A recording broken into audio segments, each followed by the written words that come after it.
엄마가 들려주는 역사신화 이야기 22번째 불교를 위해 희생한 이차돈. 옛날 고구려의 여러 승려들이 신라에 불교를 알렸다고 하는데요. 신라는 예로부터 섬겨온 조상신을 믿는 나라였다고 합니다. 신라 늘지왕 때 고구려 승려인 무코자가 향을 가지고 신라의 일성군에 살고 있는 모래라는 사람의 집에 간 적이 있었어요. 이것은 향이라는 것입니다. 이것을 태우면 향기가 피어올라 신에게 통할 수 있는데 부처를 섬기는 데 사용합니다.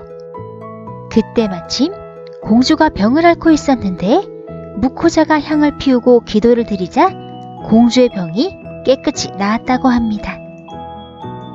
불교는 여러 가지 경로로 알려지기는 했지만 신라 사람들에게 널리 퍼지지는 않았다고 합니다. 신라 23대 법흥왕 때 법흥왕은 신라의 백성들이 하나의 뜻으로 뭉쳐야 신라가 강해질 것이라는 생각을 했답니다. 그리고 그 방법은 신라의 백성들에게 불교를 전파하는 것이었어요. 하지만 신하들은 모두 반대하며 옳지 않다고 말했답니다.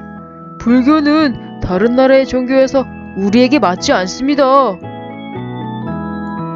법흥왕이 신하들을 설득하려 했지만 신하들은 왕의 뜻을 따르지 않았어요.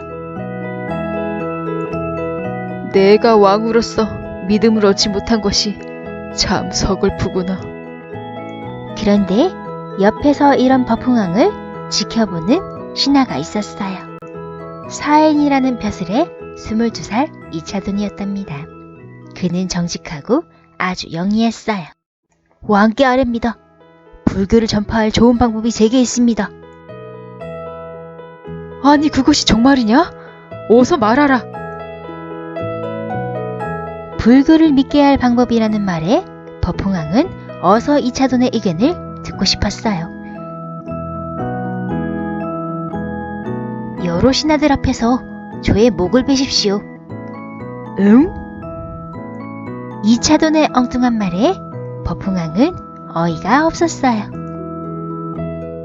저에게 불교 전파를 위한 절을 지으라고 하시고 나중에 신하들을 모아 왕의 명령을 거역한 죄를 물어 저를 처형하십시오. 그럼 신하들이 더 이상 불교를 반대하지 못할 것입니다.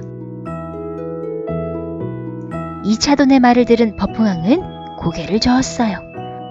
너의 마음은 알겠노라. 하지만 죄 없는 너를 죽일 수는 없다.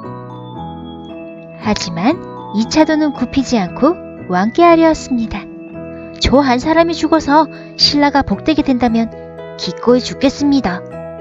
이차돈의 굳은 결심은 법흥왕이 말릴 수가 없었답니다.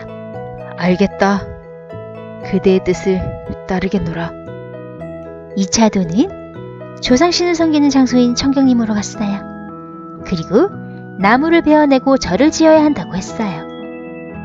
하지만 숲의 관리자는 거절을 했습니다. 나 여기 절 지어야 돼요.